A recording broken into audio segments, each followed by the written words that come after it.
말씀을 보시도록 하겠습니다. 히브리서 11장 5절과 6절에 있는 말씀입니다. 찾으셔서 다 함께 좀 읽도록 하겠습니다.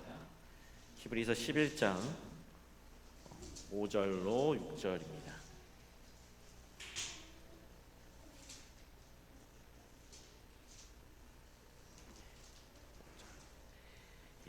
함께 읽겠습니다. 시작. 믿음으로 에녹은 죽음을 보지 않고 옮겨졌으니 하나님이 그를 옮기심으로 다시 보이지 아니하였느니라. 그는 옮겨지기 전에 하나님을 기쁘시게 하는 자라 하는 증거를 받았느니라. 믿음이 없이는 하나님을 기쁘시게 하지 못하나니 하나님께 나아가는 자는 반드시 그가 계신 것과 또한 그가 자기를 찾는 자들에게 상 주시는 이심을 믿어야 할지니라. 아멘. 저는 이 고등학교를 이제 저 강원도 안흥에 있는 재림전원학교라는 곳에서 고등학교 생활을 했었습니다. 저희 학교 위치가 이제 안흥 안흥 면내를 들어가기 전에 이제 한 4km 정도 전에 이제 바로 고개를 넘어서 내려오면 바로 이제 옆으로 들어간 산 속에 있었습니다. 제가 이제 겨울 방학을 마치고 이제 학교로 돌아가는데 겨울에는 해가 좀 빨리 지지 않습니까? 그래서 학교가 산 속에 있어서 버스에서 내리면 한 2km 정도를 비포장도로를 이렇게 산속길로 쭉 걸어 올라가야 했어요. 그래서 이제 제가 저희 집은 괴산이었고 괴산에서 이제 안흥까지 가려면 괴산에서 음성으로 가서 충주로 가야 되는데 충주로 가는 차가 자주 없어서 음성으로 가서 음성에서 충주로 가서 충주에서 원주로 가서 원주에서 횡성으로 가서 횡성에서 안흥으로 가야 했어요. 중간에 이제 차 시간 잘 안 맞으면 1시간도 기다리고 하기 때문에 거의 반나절 이상 걸렸습니다. 그냥 차를 타고 가면 2시간도 안 걸릴 거리인데 이렇게 버스를 이용해서 가다 보니까요 거의 반나절 이상이 걸렸어요. 근데 이제 이 산속에 방학을 마치고 또 산속으로 들어가야 하니까 또 답답한 마음에 좀 빨리 들어가지 말아야겠다, 좀 놀다가 들어가야겠다. 그래서 원주에 도착해가지고 시내를 돌아다니면서 할 것도 없으면서 이게 그냥 놀다가 이제 들어가게 되는데 이제 어두컴컴해진 시간에 이제 그 버스 정류장에 내리게 된 거예요. 덜컥 겁이 났습니다. 2km 정도를 비포장도를 산길을 혼자 걸어 올라가야 되는데 좀 무서웠어요. 그래도 올라가야 되니까 그냥 걸어가는데 조금 이제 걸어가면 정류장에서 내려서 조금 걸어가면 아주 빽빽한 잣나무 숲길을 걸어가야 돼요. 한 200m 정도 그 구간이 있거든요. 이제 그 속에 들어가면 달빛이 들어오지 않아요. 아주 깜깜합니다. 멀리서 보니까 그 입구가 새까매요. 저길 어떻게 지나가지 하면서 입구에 도착했는데 아니야 다를까 들어가니까 한 치 앞도 안 보이는 거예요. 그래서 더듬더듬 처음에는 적응되기 전까지는 더듬더듬 하면서 막 갔는데 어쨌든 한 치 앞도 안 보이는 그 길을 가는데 괜히 저 옆에 막 하얀 게 보이는 것 같고 정말 식은 땀이 나면서 그 길을 걸어가게 되었습니다. 그때 정말 이 발로 더듬으면서 제가 걸어가는데요, 진땀을 흘리면서 걸어가는데 진짜 더도 말고 덜도 말고 딱 한 명만 나와 같이 갔으면 좋겠다 라는 생각을 했어요. 아주 절실하게 이 동행자의 필요를 느꼈습니다. 오늘 우리들이 살아가는 삶과 또 우리들의 이 믿음의 삶은 이 동행하는 삶입니다. 깜깜한 인생길을 걸어가던 우리가 어느 날 인생의 그 도상에서 하나님을 만나서 하나님의 도움을 받고 평생 하나님과 더불어 동행하는 여행이 바로 이 믿음의 삶인 것이죠. 오늘 본문에는 이런 여행을 믿음 때문에 성공적으로 마무리한 이 에녹의 이야기를 들려주고 있습니다.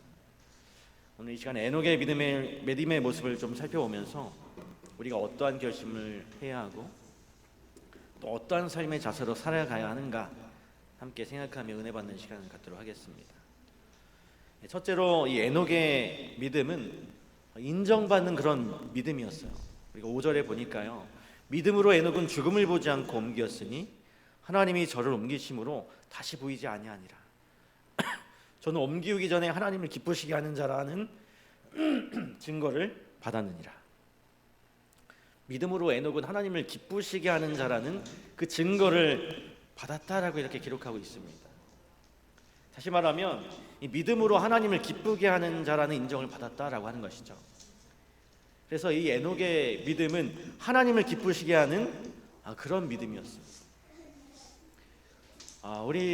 우리나라 유교에서 인생을 가장 가치 있게 하고 아름답고 훌륭하게 살아가는 사람이 누구냐라고 이야기한다면 그런 사람은 바로 부모를 기쁘시게 하는 사람이다라고 말을 합니다.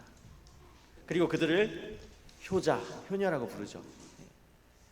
그런데 이 기독교에서는 이 부모를 기쁘시게 하는 자들을 여전히 소중한 가치로 여기지만 이 부모를 주신 하나님을 기쁘시게 하는 자로 인정받는 것이 이 기독교 신앙에서는 가장 중요한 과제인 것입니다. 그러면 우리가 어떻게 하나님을 기쁘시게 하는 자로 살 것인가 하는 문제가 우리 앞에 있는데요. 오늘 본문의 에녹은 믿음으로 하나님을 기쁘시게 했다라고 말하고 있습니다. 누군가가 나를 믿어주고 그래서 내가 무엇을 하든지 도움을 주고 나를 따라주는 사람이 있다면 정말 든든하고 기쁠 거예요. 왜냐하면 자기를 믿고 따라줄 수 있는 나의 편이 있기 때문에 그런 것이죠. 나를 믿고 나를 따라주는 존재가 이렇게 나의 기쁨이 되듯이 우리가 하나님을 믿고 하나님을 따르면 분명 하나님은 기뻐하실 것입니다. 바로 이 믿음은 하나님을 기쁘시게 하는 것이라고 하는 것이죠. 오늘 6절에 보니까요, 이 믿음이 없이는 하나님을 기쁘시게 못하나니 하나님께 나아가는 자는 반드시 그가 계신 것과 자기를 찾는 자들에게 상 주심을 믿어야 할지니라 라고 이렇게 말하고 있습니다. 여기서 단순히 두 가지를 강조했어요. 하나님이 계신 것, 그것을 믿고 그 다음엔 내가 하나님을 마음으로 찾는 삶을 살 때 하나님이 나에게 상급을 주신다. 아주 단순한 이런 믿음을 가지고 나오는 사람들은 하나님을 기쁘시게 할 수 있다라고 오늘 본문이 약속하고 있는 것입니다. 오늘 우리의 행위가 좀 부족하고 좀 모자라 보여도 그냥 주님을 믿고 주님을 신뢰하고 주님을 따라가면 된다라고 하는 것입니다. 에녹은 바로 이러한 믿음으로 하나님을 기쁘시게 하는 자라고 하는 그런 인정을 받았다라고 하는 것이에요. 여러분, 이 에녹의 믿음은 하나님께 인정받는 이 믿음이었을 뿐만 아니라 또한 하나님과 동행하는 믿음을 가지고 있었다는 것을 우리가 알 수 있어요. 창세기 5장 22절에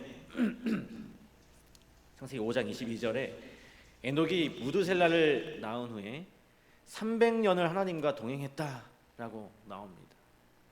하루 이틀이 아니라 이 300년을 계속해서 하나님과 동행했다라고 말을 하고 있습니다. 오늘 어떤 사람이 여러분에게 도대체 그리스도인의 삶이 무엇입니까? 신앙생활은 무엇입니까? 라고 묻는다면 여러분 뭐라고 대답하시겠습니까? 그리스도인의 삶, 신앙인의 그 삶이 무엇입니까? 라고 묻는다면 제가 대답해 줄 수 있는 답은 바로 하나님과 동행하는 삶입니다 라고 하는 대답일 것입니다. 인생의 그 도상에서 어느 날 내가 하나님을 주인으로 만나고 전에는 내가 내 인생의 주인으로 알고 지내다가 이게 아니구나, 내 주인이 하나님이로구나 라고 하는 것을 깨닫고 주인이 되신 하나님을 내가 만났다면 이제 주인 되신 그분의 음성에 귀를 기울이며 그를 따라가는 것이 마땅한 것입니다. 그런데 이 문제는 어떻게 한평생을 내가 살아가는 모든 시간 한평생을 하나님과 동행하는 삶으로 살아갈 수 있을까요? 이 에녹의 인생에서 하나님과 동행하는 삶을 살 수 있게 만든 이유를 적어도 두 가지를 우리는 생각해 볼 수 있습니다. 이 에녹이 하나님과 동행할 수 있었던 이유는 먼저 그가 하나님의 뜻에 순종했기 때문이었어요. 일찍이 이 아모스 선지자가 이렇게 말했습니다. 두 사람이 의합지 못하고야 어찌 동행하겠느냐. 이 두 사람의 뜻이 맞아야 동행할 수 있다라고 말을 하고 있는 것입니다. 오늘 우리 주변에서 깨어진 관계, 또 깨어진 가정을 많이 목격하는 그런 불행한 시대가 되었습니다. 이 깨어진 관계에는 여러 가지 복합적인 원인이 있을 수 있지만 따지고 보면 가장 근본적인 이유는 그 관계 중에 뜻이 맞지 않아서입니다. 뜻이 맞지 않아서, 뜻이 달라서. 우리가 살아가면서 많은 사람들과 관계를 맺으며 살아가지만 그들과 모두 같은 뜻을 가지고 살 수는 없어요. 사람은 누구나 자신의 자아가 있습니다. 그러나 이 자아 때문에 때때로 다른 사람들과 뜻이 맞지 않기 때문에 많은 이해관계와 갈등을 빚으면서 살아가고 있습니다. 오늘 우리와 하나님과의 관계도 마찬가지라고 생각합니다. 이 에녹의 경우를 보면요, 오늘 히브리서의 말씀처럼 에녹은 하나님을 기쁘시게 하는 자라는 증거를 얻었어요. 에녹은 하나님을 기쁘시게 하기를 원했습니다. 그렇기 때문에 에녹에게 있어서는 하나님의 뜻을 따라가는 것이 어렵지 않았을 거예요. 그가 원하는 것이 하나님을 기쁘시게 하는 것이었기 때문에. 하나님이 기쁘시게 하기를 원하는데 하나님의 뜻을 따라가는 것이 어려울 이유가 없는 것입니다. 오히려 하나님의 뜻에 순종하는 일에 에녹이 기쁨을 느꼈을 거예요. 오늘 우리가 하나님과 동행하는 삶을 진정으로 원한다면, 하나님을 기쁘시게 하는 삶을 내가 정말로 원한다면, 그렇다면 하나님의 뜻이 내 인생의 가장 중요한 동기가 되어 있어야 한다라고 하는 것입니다. 하나님의 뜻을 가장 소중하게 여겨야 한다는 것입니다. 그리고 그 뜻을 따라갈 준비만 되어 있다면 그런 사람이 하나님과 동행하는 삶을 살 수 있다라고 생각합니다. 하나님과 가장 완벽한 의미에서 하나님과 동행하는 삶을 살았던 분은 바로 예수님이실 거예요. 예수님이 이 땅에 오시기 전에도 태초에도 영원 전부터 이 아들이신 예수님은 하나님과 동행하셨습니다. 예수님은 이 땅에 오셔서도 순간순간마다 아버지와 더불어 동행하는 그런 삶을 사셨어요. 예수님이 그렇게 동행하는 삶을 살 수 있었던 비결이 무엇이었을까요? 예수님께서 하나님의 뜻을 받아들이고 행하는 것이 예수님이 하나님과 동행할 수 있었던 것입니다. 때때로 예수님께서 인간성을 입고 육신을 입고 오신 예수님도 이 고난과 시련 앞에서 평안을 원하셨을 거예요. 그래서 이 아버지의 뜻과 일시적 충돌을 경험하시기도 하셨을 것입니다. 우리가 겟세마네 동산에서 예수님의 인간적인 모습을 볼 수 있었죠. 그러나 그 예수님은 겟세마네 동산에서 십자가를 앞에 두시고 기도하시면서 아주 유명한 기도를 하지 않으셨습니까? 내 뜻대로 하지 마옵시고 아버지의 뜻대로 하옵소서. 그래서 마침내 자기의 뜻을 넘어서서 아버지의 뜻을 받아들일 수가 있었던 그런 예수님이셨습니다. 그래서 예수님은 아버지 하나님과 계속해서 동행하는 삶을 살 수가 있으셨어요. 바로 이것이 예수님이 하나님과 동행했던 삶의 비결이고 에녹이 하나님과 동행하는 삶의 비결이었습니다. 그리고 이것이 또한 오늘 여러분과 제가 하나님과 동행하는 삶 속에 들어가는 비결이 되어야 하는 것입니다. 그러기 위해서는 정말로 내 뜻을 부인하고 내가 하나님의 뜻을 위해서는 어떤 대가를 지불하고서라도 내가 주님의 뜻을 따르겠다라는 그런 각오만 되어 있다면 오늘 저와 여러분의 생애 속에 하나님과의 멋진 동행의 삶이 펼쳐질 것을 믿습니다. 에녹이 하나님과 동행할 수 있었던 또 다른 이유가 있었어요. 그는 하나님의 심판을 준비했습니다. 창세기 5장 22절에 에녹이 하나님과 동행하게 된 그 이유가 있어요. 에녹이 무드셀라를 낳은 후에 하나님과 동행했다라고 말합니다. 여러분, 이 무드셀라의 이름의 뜻이 무엇인지 아십니까? 그가 죽으면 심판이 온다라고 하는 뜻입니다. 뉴벨이라고 하는 성경학자는 이 무드셀라의 본래의 뜻은 창을 던지는 사람이라는 뜻이라고 이렇게 이야기를 했습니다. 이 창을 던지는 사람은요, 이 고대 부족 국가에서 싸울 때, 전쟁을 할 때 제일 앞장서는 사람이 창을 제일 잘 던지는 사람이었습니다.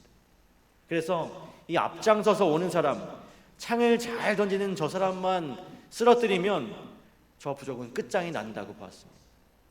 그래서 이 무드셀라의 이름에는 보편적으로 이런 뜻이 붙어 다녔다고 해요.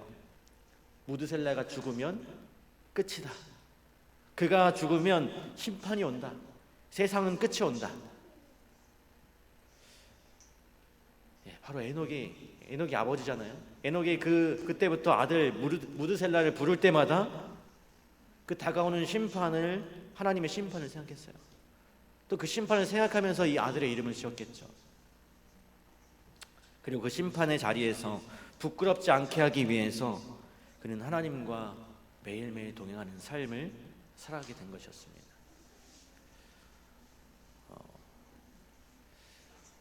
여러분 보면 이 세상을 막 살아가는 사람이 있습니다. 그냥 막 사는 것처럼 보이는 사람이 있어요. 왜 그런 사람들이 인생을 막 살아갈까요? 바로 하나님의 심판을 믿지 않기 때문이라고 저는 생각합니다. 내가 토해놓은 말, 내가 취한 낱낱의 행동들이 어느 날 하나님 앞에 반드시 심판된다라고 하는 것입니다. 이 심판의 사실 우리가 참으로 믿는다면 우린 그냥 막 살 수는 없을 거예요. 물론 구원받은 그리스도인들에게는 정죄의 심판과 멸망의 심판은 없습니다.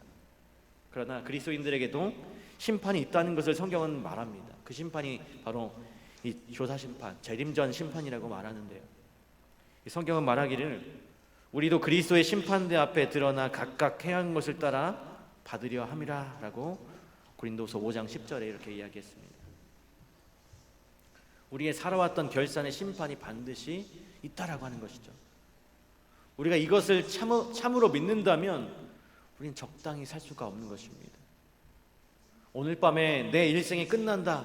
그리고 나는 하나님 앞에 내가 살아온 삶을 내가 결산해야 한다. 여러분, 우리가 이것을 참으로 믿는다면 우리의 삶은 정말로 진지한 삶이 되어야 할 것입니다. 그래서 이 에녹은 무드셀라를 낳은 후에 하나님과 동행하는 그 삶 속에 들어갔다고 성경이 증거해주고 있어요. 창세기 7장 11절에 노아가 600세 되던 해에 노아 시대의 홍수 심판이 시작되었다라고 했습니다. 노아가 600세 되던 해, 노아가 태어났을 때에 무드셀라의 나이는 369세였습니다. 노아가 600세 되던 해에는 무드셀라 그럼 몇 살입니까? 969세입니다. 무드셀라는 969세에 죽었어요. 그때 하늘의 창들이 열려 홍수 심판이 시작된 것입니다. 그럼 무드셀라의 뜻이 뭐라고 했습니까? 그가 죽으면 심판이 온다 라고 하는 하나님의 약속이 이루어진 것입니다. 에녹은 자기 아들의 출생을 통해서 이 심판이라는 진지한 메시지를 받아들이자마자 그의 삶을 변화시켜서 하나님과 동행하는 삶을 시작했어요. 주님과 동행하면 주님께서 그의 삶을, 나의 삶을 인도해 주시지 않겠습니까? 라고 하는 그런 마음으로 이 에녹은 하나님과 동행하는 삶을 살았다라고 하는 것입니다. 오늘 우리들의 삶은요, 우리들의 인생이 꽃길만 걷는 그런 인생이 아니지 않습니까? 인생의 무거운 짐을 지고 너무너무 힘들어서 인생길에서 쓰러짐의 경험을 한 이 상처의 경험을 가진, 상처가 있는 그런 인생들입니다. 내가 인생길을 걷다가 쓰러졌을 때에 아무도 나를 일으켜 세워줄 생각을 안 했을 때에, 그러나 내가 쓰러지는 그 자리에 내게 다가오시는 분이 있으세요. 그분은 바로 예수 그리스도이시죠. 우리의 허물과 우리의 죄와 우리의 상처를 짊어지고 십자가에 달려 돌아가셨던 바로 예수 그리스도, 그리고 장사한 지 사흘 만에 부활하셔서 살아계신, 지금도 살아계신 바로 예수 그리스도이십니다. 살아있는 목자가 되겠다고 말씀하시던 그분이 달려오셔서 내가 쓰러져서 넘어져서 일어서지 못할 때 내 손을 잡아서 일으켜 세워주시는 분이 바로 우리 예수 그리스도이신 것입니다. 바로 이것이 우리의 삶의, 믿음의 삶의 구원의 사건입니다. 그리고 예수님은 내 손을 잡아서 일으키시면서 이렇게 말씀하세요. 혼자 걷기가 얼마나 힘들었니? 나는 네 고난과 상처와 눈물의 의미를 다 안다.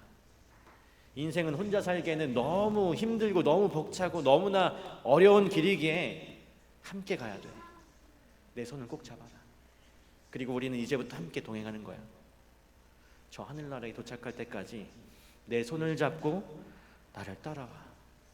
내 음성에 귀를 기울이고, 그리고 그 너의 곁에 서 있는 나의 임재를 확인하면서 나와 더불어서 걸어가야 해.